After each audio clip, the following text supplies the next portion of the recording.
म्हणजे तुम्हाला जर असं वाटत असेल की अजून आयुष्य भरपूर पडलेलं आहे किंवा उर्वरित आयुष्यामध्ये खूप काही करता येतं, खूप काही गाजवता येतं, म्हणजे आपल्याला जर वाटत असेल आपण अमरपट्टा घेऊन जन्माला आलोय, तर तो तुमचा गैरसमज आहे. कारण महाभारतामध्ये युधिष्ठिराला यक्षानं प्रश्न केला होता साहेब की जगातलं सगळ्यात मोठं आश्चर्य कुठलं. तेवढे आमच्या युधिष्ठिराने एका वाक्यात सांगितलं होतं, रोज पृथ्वी तलावर लाखो माणसं किडामुंग्यासारखी मरतायत, पण प्रत्येक माणसामध्ये खुमखुमी आहे. त्याला अजूनही वाटतंय मी अमर आहे, मी कधीच मरणार नाही. हे जगातलं सगळ्यात मोठं आश्चर्य. आपण कधीतरी मरणार आहे पहिल्यांदा आपल्या लक्षात आलं पाहिजे. संत तुकाराम महाराजांनी सुद्धा त्या संदर्भात अतिशय चांगलं सांगितलं की समजा आपल्याला जर 100 वर्षांचं आयुष्य लाभलं असेल, 100 वर्षांचं, तर त्याच्यामध्ये झोपेत गेले 12 तास, म्हणजे उरली 50 वर्ष. बाल्यावस्थेत म्हणजे लहान वयामध्ये 12 वर्ष गेली, उरली 38 वर्ष. तारुण्याच्या मस्तीत काही वर्ष गेली, आजारपणात काही वर्ष गेली, म्हातारपणात काही वर्ष गेली, हातात उरली किती वर्ष. मग काय आपण पराक्रम गाजवणार आहे, काय आपली स्वतःची कर्तव्यकारी सिद्ध करणार आहे सांगा. ही तीच माती आहे जिथं महाराष्ट्राच्या 6,500 खेड्यांमध्ये आज 80 वर्षाचं म्हातार माणूस, 90 वर्षाचं म्हातार माणूस ज्ञानेश्वरी नावाचा ग्रंथ वाचतंय का नाही. गावागावातल्या मंदिरांमध्ये ज्ञानेश्वरीचं वाचन होतं. मग 80 वर्षाचा म्हातारा माणूस जर ज्ञानेश्वरी ग्रंथाचं वाचन करत असेल तर ज्ञानेश्वरी लिहिणारा माणूस हा 120 वर्षाचा असला पाहिजे का नाही सांगा. पण 14 वर्षांच्या संत ज्ञानोबा माऊलींनी लिहिलेली ज्ञानेश्वरी आज आमच्या 80 वर्षांचे आजोबा वाचतायत, 90 वर्षांचे आजोबा वाचतायत. त्यांना समकालीन असणारे संत नामदेव महाराज नाचूक कीर्तनाच्या रंगी ज्ञानदीप लावू जगी असं म्हणत महाराष्ट्रापासून पंजाब पर्यंत पायी प्रवास करत गेले. आणि तिथं जाऊन त्यांनी नामी अण्णा नावाचा तलाव बांधला. तिथं जाऊन त्या ठिकाणच्या लोकांना अध्यात्माचे डोस दिले. ते संत नामदेव महाराज वर्षाची 25 वर्षाची तरुण पोरं हीच फक्त क्रांती घडवू शकतात विजय भाऊ. त्याच्या पुढे जर आपण आला, छत्रपती शिवाजी महाराजांच्या पोटाला जन्माला आलेले छत्रपती संभाजी महाराज, त्यांना वयाच्या 14व्या वर्षापर्यंत 16 भाषा येत आहेत.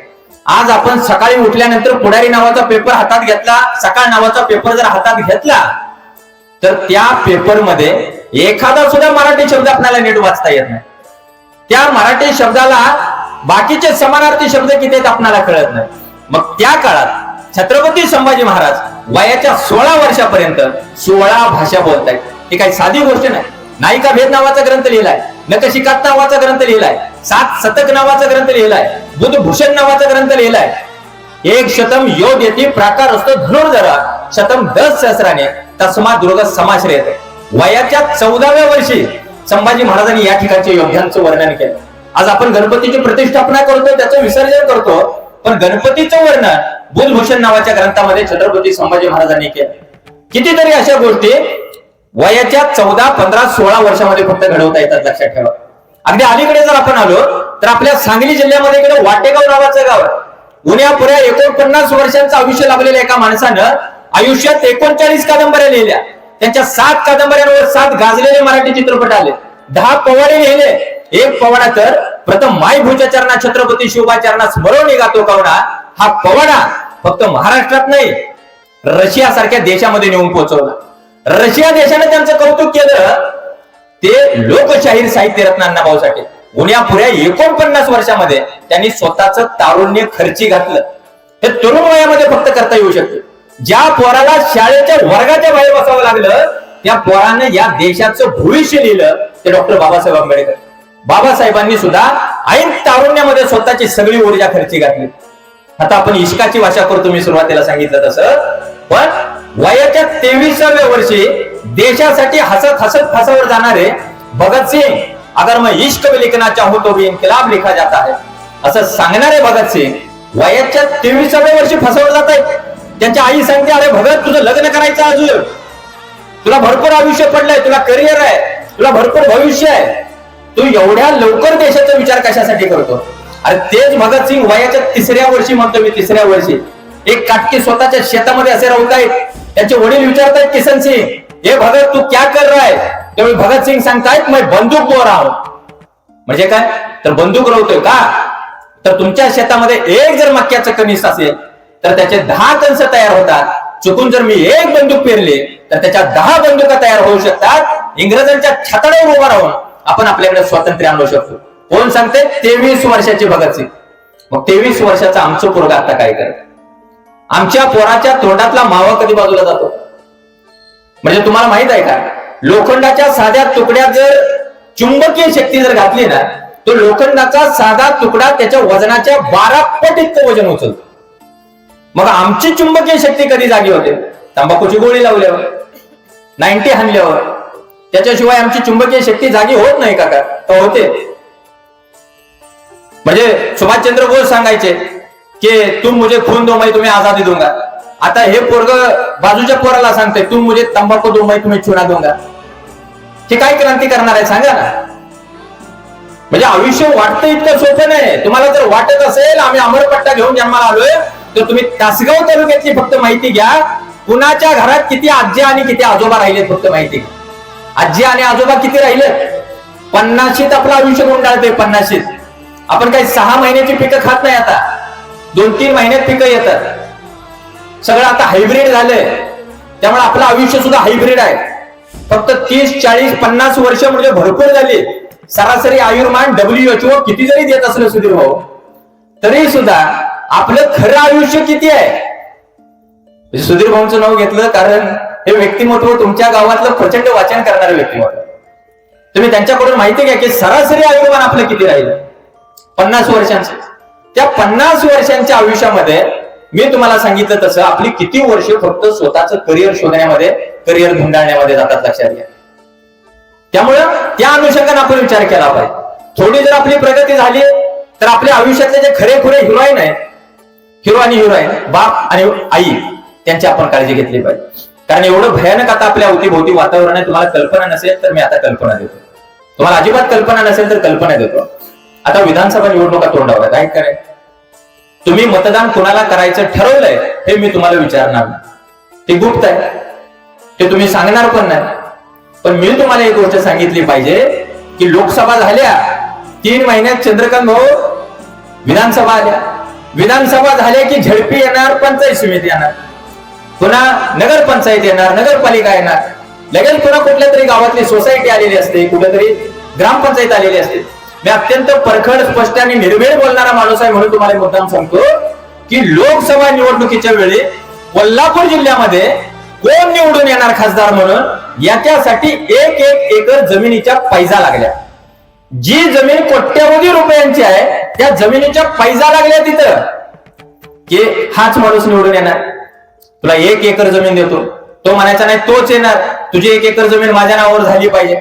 1 एकर जमिनीच्या पैजा लावल्या त्या ठिकाणी. जी काळी आई पोत्यानं पैसा वाचला तरी परत येणार नाही, त्या काळ्या आईच्या आम्ही पैजा लावल्या. विचार करा. लोकसभा निवडणूक झाली, आता विधानसभा निवडणूक झाली, आली का नाही? मग आमची तरुण पोरं सातत्यानं कुठल्या तरी प्रक्रियेत राहिली पाहिजे, त्याची काळजी घेतली जाते, लक्षात घ्या. आता विधानसभा निवडणुकीमध्ये कुठल्याही पक्षाचा झेंडा आमच्या खांद्यावर असतो का नाही? मग तो पक्षाचा झेंडा खांद्यावरती घेऊन वावरायचं. कुणीतरी येणार म्हणून आम्ही घोषणा द्यायच्या. येऊन येणार कोण? दरवर्षी लेखा तुझ्याशिवाय बोंबालणार कोण? हे ठरलेलं आहे. आम्ही घरातनं बाहेर पडणार, मग कुणाच्या तरी घोषणा आम्ही देत जातो. हे सगळं ठरलेलं आहे. विधानसभा निवडणुका संपल्या आणि कुठलीच निवडणूक नाही लागली तर टीव्हीला IPL चालू होतं का नाही सांगा? मग विराट कोहलीने किती धावा काढल्या? मग तू कुठल्या ग्रुपचा, तू कुठल्या टीमचा, तू मुंबईचा का तू चेन्नईचा? हे सगळं ठरलेलं आहे आमचं. विराट कोहलीने किती धावा काढल्या याच्यामध्ये आमचं डोकं दुखायला चालू होतं. पण रोज या बांधापासून त्या बांधापर्यंत आमचा बाप बैलाच्या पाठीमागे नांगरट धरतोय. त्याने किती धावा काढल्या त्या धावा आम्ही कधी मोजत नाही. आम्ही धावा मोजतोय विराट कोहलीच्या, आम्ही धावा मोजतोय त्या हार्दिक पांड्याच्या. म्हणजे आम्ही त्याच्या पलीकडे गेलं पाहिजे. आणि हे सगळं पोरांना दिलंय. नाहीच काही झालं तर PUBG नावाची गेम आता तुमचा माझा ताबा घेते का नाही सांगा? ही PUBG रम्मी नावाचा खेळ आता तुमच्या माझ्या समोर आहे, बरोबर आहे का? एका रात्री 2,000 रुपये लावायचे, 20,000 रुपये मिळवायचे. किती जणाला मिळाले तुमच्या गावात? 20,000 रुपये एका रात्रीत तुम्ही मिळवायचे. मिळू शकतात का? आणि नाहीच रमी मिळाले तर आता टॅलेंट माणसं जन्माला आले, शेअर मार्केट करायचं म्हणतात. ज्याला काहीच कळत नाही ना, सगळ्या क्षेत्रात नापास झालेली गडी ह्यात येते बरं का. त्याला काहीच कळत नसते पण तिथे यायचे. अहोरात्र आमचा हा विषय चालू आहे. गावागावात तरुण नेते जन्माला आले सुधीर भाऊ. म्हणजे वाईट परिस्थिती अशी आहे, याला कलेतलं काही जमत नाही, याला MPSCचं काही कळत नाही, याला राजकारणातलं तंत्रज्ञान काही कळत नाही, म्हणजे राज्यशास्त्र माहित नाही, त्याला फक्त राजकारण माहित आहे. अशी पोरं त्याच्यामध्ये आहेत. त्यांच्याविषयी मला वाईट काही सांगायचं नाही, पण एक लक्षात घ्या, येणारा काळ इतका भयानक आहे की आपण ज्या ठिकाणी आहे ना त्या ठिकाणाला चिकटून राहायला सुद्धा प्रचंड मोठ्या प्रमाणात क्षमता खर्च करावी लागणार. इतका भयानक काळ आहे. तुम्हाला जर वाटत असेल आपली पोरं शाळा कॉलेजला जात आहेत, कुठेतरी सर्व्हिसला लागेल, तर डोक्यातनं काढून टाका. ते किती जरी अभ्यास करत असले तर आता सर्व्हिसला लागू शकत नाही. मी सरकारच्या धोरणांवर सांगणारच नाही, जगातलं मार्केट जे इथे येते ते तुम्हाला कळलं पाहिजे. सायबरनेटिक्स नावाची कन्सेप्ट येते, तुम्हाला कळत नसेल तर मराठीत थोडं चांगलं सांग. अमेरिकेतल्या एका लेखकानं आय सायबॉर्ग नावाचं पुस्तक लिहिलं आणि त्यांनी त्यात सांगितलं की नुकतं छताच्या फॅनकडे जर बघितलं तर नुकतं बघितल्यामुळे तो फॅन चालू होणार. टीव्ही बघता बघता जर तुमचे डोळे झाकले तर टीव्ही आपोआप बंद होणार. सगळे सेन्सॉर आले. एक कॉम्प्युटर 10 माणसांचं काम करतोय. तुमची पोरं तिथं कामाला घ्यायची आता त्यांना काही गरज नाही. आणि आता AI नावाची कन्सेप्ट येते, आपल्याला किती जणांना माहित आहे? आर्टिफिशियल इंटेलिजन्स, कृत्रिम बुद्धिमत्ता. म्हणजे चीनमध्ये तर मी असं वाचलं की त्या ठिकाणी डॅन नावाचा एक बॉयफ्रेंड आहे. त्या डॅन बॉयफ्रेंडने 100 पोरी पटवल्या. 100. त्या 100 पोरी खऱ्याखुऱ्या आहेत, त्या जिवंत आहेत. आणि डॅन नावाचा बॉयफ्रेंड जिवंत नाही विजय. तो डॅन त्याच्यावरच आहे फक्त. याने मेसेज, पोरगीने इकडून मेसेज केला ना, तू जेवलास का, तर तिकडून मेसेज येतो, होय तू जेवलीस का. तुम्हाला वाटत असेल की आपली पोरगी कुठल्या तरी डॅन नावाच्या पोराच्या नादाला लागला. अरे डॅन जिवंतच नाही. डॅन अशा 100,000 पोरी पटवू शकतो. आणि तोच डॅन जो आहे त्यानं तुमच्या माझ्या व्यवसायावर आता पाय आणलाय. तुम्हाला माहित नसेल तर माहिती घ्या. त्या चीनमध्ये तो डॅन आहे, तो आता भारतामध्ये येतोय. या AI मुळे आपली इंजिनिअरिंग झालेली जी मुलं आहेत, जी सिव्हिल झालेली आहेत, मेकॅनिकल झालेले आहेत, इलेक्ट्रॉनिक झालेले आहेत, त्यांच्या नोकरीवर गादा येते. 30% जागा गेल्या 4 वर्षात IT फील्ड मध्ये भरल्या गेल्या नाहीत, कारण AIनं स्वतःची जागा तयार केलेली आहे. पोरं आता तुमच्या बरोबर बोलायला तयार नाहीत, आई बरोबर बापा बरोबर. म्हणजे आईनं जर घरात सांगितलं ना जेवणाचं ताट केलंय, पहिल्यांदा जेवण करून घे, तर त्याला काय ऐकायला जात नाही. आता ते इतकं बहिरं झालंय. शेवटी आई त्याला फेसबुकवर मेसेंजरला मेसेज पाठवते, जेवणाचं ताट केलंय, जेवायलंय. मग त्याला कळतं बहुतेक जेवणाचं ताट केलं. इतकी भयानक आणि विदारक अवस्था आहे. अशा काळामध्ये आम्ही पोहोचलेलो आहोत. त्यामुळे फक्त 2 दिवस हे डबडं बाजूला ठेवायचं, 2 दिवस, आणि आयुष्याच्या खऱ्याखुऱ्या लढाईत उतरून दाखवायचं. तिथं आपण टिकतो का याची फक्त माहिती घ्या. म्हणजे हे आता सोपं राहिलेलं नाही. तुम्हाला जर वाटत असेल 100 रुपये मिळवणं सोपं आहे असं जर वाटत असेल तर तासगावला स्टेशनरी मध्ये भाऊ कुणी काम बघितलं नेहरूनगर मधल्या पोराने तर मला सांगा महिन्याला किती रुपये पगार देतात तुम्हाला? 3-4 हजार रुपये पगार. 4,000 तुमचं घर चालतं का फक्त सांगा. शेतामध्ये बागेत खोडा करायला गेला तर तुम्हाला किती रुपये पगार मिळतो माहिती घ्या. म्हणजे तुम्हाला जर तुमचं आयुष्य खरोखर बदलायचं असेल तर आमच्या आयुष्यातला जाणारा वेळ वाचवला पाहिजे. तर निश्चितपणाने तुम्हाला सांगतो, येणाऱ्या काळामध्ये जसं जन्माला आलोय तसं जावं लागेल. आमच्या मागच्या 7 पिढ्यांनी जर दारिद्र्य भोगलं असेल आणि तुम्हाला जर वाटत असेल तुमची ही पिढी आता शाळेत जाते, कॉलेजमध्ये जाते, तुमच्या आयुष्याचा कायापालट होणार, तर तोही तुमचा भ्रम आहे. कधीच आयुष्याचा कायापालट होणार नाही. उलट ते पोरगा आणखी तुम्हाला दारिद्र्यात नेणार आहे. म्हणजे येणाऱ्या काळात या सगळ्या गोष्टींची जाणीव असणं फार महत्वाचं आहे. आपली थोडी जरी प्रगती झाली भावानं तर आईकडे आणि बापाकडे बघता आलं पाहिजे. त्याच्याही पेक्षा जर जास्त उंची आपली वाढली तर आपल्या किमान भाऊकीकडे आपल्याला बघता आलं पाहिजे. त्याच्याही पेक्षा जर जास्त उंची आपली वाढली तर किमान आपल्या स्वतःच्या गावाकडे मागं वळून बघता आलं पाहिजे. कारण फार पूर्वी एका राजानं छोट्याशा खेड्यातल्या एका साध्या पोराला राज्याचा प्रधान म्हणून नेमलेलं होतं. आणि ते सगळी सरदार मंडळी त्या पोराला आणायला त्या खेडेगावामध्ये गेली. तिथं गेल्यानंतर त्या पोराकडे त्या सरदारांनी बघितलं, त्यांना आश्चर्य वाटलं की त्या पोराच्या अंगावरती साधी मळकटलेली कपडे, फाटलेली कपडे. आमचा राजा बहुतेक येडा झालाय, त्याच्या डोक्यावर परिणाम झालाय. राजानं अशा वेंधळ्या पोराला आमच्या राज्याचा प्रधान म्हणून कसं काय नेमलंय? शेवटी सरदार म्हटले, बसा या घोड्यावर. ते पोरगं घोड्यावर कसं बसलं माहित आहे का? घोड्याच्या शेपटीकडे तोंड करून. सरदारांना वाटलं बहुतेक आमचा राजा खरोखर येडा आहे. ज्या पोराला घोड्यावर कसं बसावं हे कळत नाही, त्या पोराला आमच्या राज्याचा प्रधान म्हणून कसं काय नेमलं? मग त्याला आणला राजा दरबारापर्यंत कसा तरी. तिथं आल्यानंतर राजालाही आश्चर्य वाटलं, अरे ह्याच्यात प्रचंड टॅलेंट आहे, प्रचंड हुशार आहे, म्हणून याला राज्याचा प्रधान म्हणून नेमलाय. हे पोरग घोड्यावर शेपटीकडे तोंड करून कसं काय बसलाय? त्याला विचारलं राजानं, अरे तुला घोड्यावर कसं बसावं माहित नाही का? तर तो पोरगा म्हटला, राजा चुकून जर मी शेपटीकडे तोंड करून न बसता घोड्याकडे सरळ दिशेने तोंड करून बसलो असतो तर मला तुमच्या राज्यातलं उंची सिंहासन दिसलं असतं, तुमचे सोनेरी मुकुट मला दिसले असते, तुमच्या राज्यातल्या प्रशस्त इमारती मला दिसल्या असत्या, पण माझ्या गावाकडची ती साधी भोळी माणसं मला दिसली नसती, उद्ध्वस्त झालेलं माझं गाव मला दिसलं नसतं, रापलेल्या चेहऱ्याचे माझे आईबाप मला दिसले नसते. या प्रधान नावाच्या पदावर बसल्यानंतर हे सगळं कायम माझ्या आठवणीत राहावं म्हणून मुद्दाम मी घोड्याच्या शिफ्टीकडे तोंड करून बसलो. अर्थात आयुष्यात आपण किती उंचीवर जातो, किती पुढे जातो, अशा वेळी एका गोष्टीचं भान आपल्याला असलं पाहिजे की आपली माणसं आपल्या कायम आठवणीत काय करतात, ती आठवणीत राहणं फार महत्वाचं. नाहीतर रोज उठून मी तुम्हाला ज्या गोष्टी सांगितल्या त्या गोष्टींमध्ये वेळ घालवण्यात अर्थ नाही. नाहीतर आता चालू झालेला आहे, घराघरात राजकीय विश्लेषक सुधीर भाऊ जन्माला आले. त्याला वाटतंय हे निवडून येतील का, ते निवडून येतील का, ह्यांचा पराभव ठरलेला आहे. रात्रंदिवस याच्या चर्चा चालू आहे. माता भगिनींना कदाचित माहित असेल. आता या माता भगिनी मी सांगितलं मालिका सोडून इकडे आलेल्या. काही माता भगिनी ज्या 60-50 असतील त्या अलका कुबल नावाच्या हिरोईनचं चित्रपट बघितलेले असणार आहेत का नाही? त्यांच्या आता लक्षात येत असेल आमची पोरं आणि आमचं हेनी सगळीच बिघडल्यात. का तर घरात चर्चा एकच चालू आहे, हे निवडून येणार का ते निवडून येणार. घरात पीठ संपलंय याची काळजी नाही, त्यात घरातला सिलेंडर संपला याची काळजी नाही. वायरमन रोज धमक्या देते, आज लाईट कनेक्शन कट करणार, उद्या कट करणार, तरी याला फिकीर नाही त्याची.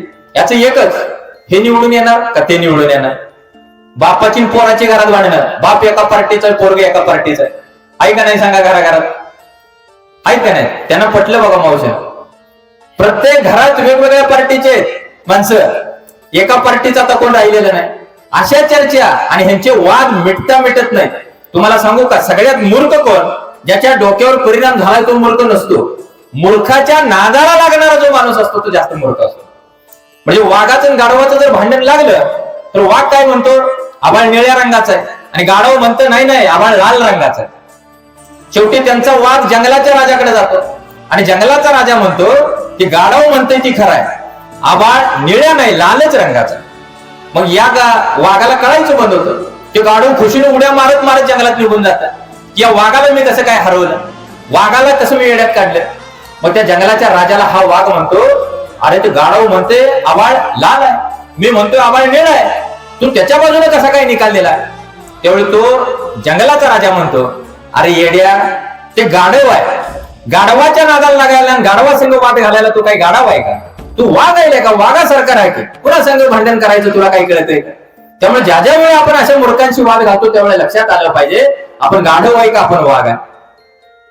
म्हणजे मूर्खांबरोबर वाद घालणारा तो जास्त मूर्ख असतो हे आपल्याला लक्षात आलं पाहिजे. या असल्या कुठल्याही गोष्टीमध्ये आपण येणाऱ्या काळामध्ये वेळ न घालवता येणारा सगळा काळ आपल्या सगळं निश्चितपणाने कारणी लागला पाहिजे. जी माणसं पुढे जात आहेत त्यांनाही आपण साथ दिली पाहिजे. नेहरू नगर गाव काही फार अंबानीचं आदानीचं टाटा बिर्लाचं आहे असं मला वाटत नाही.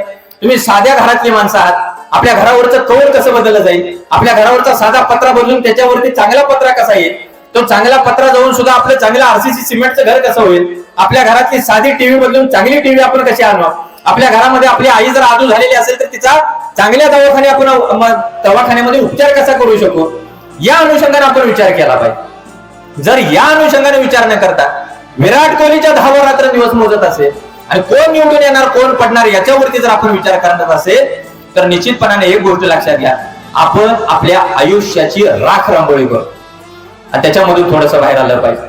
म्हणून मी मुद्दाम तुम्हाला सांगितलं, हा सगळा शौर्यशाली वारसा तुमच्या माझ्या पाठीशी असताना आपण तो वारसा कायम लक्षात ठेवला पाहिजे आणि त्या उद्देशाने आपण लढण्याची तयारी ठेवली पाहिजे. कारण तरुण दिसतो वरून, तरुण दिसतो वरून काहीतरी दाखव करून नाहीतर जाशील वरून. तरुण मधला तर तडफदार असतो, रुबाबदार असतो आणि न नमणार असतो. तो तरुण तुमच्या माझ्यामध्ये कधीतरी जागा झाला पाहिजे.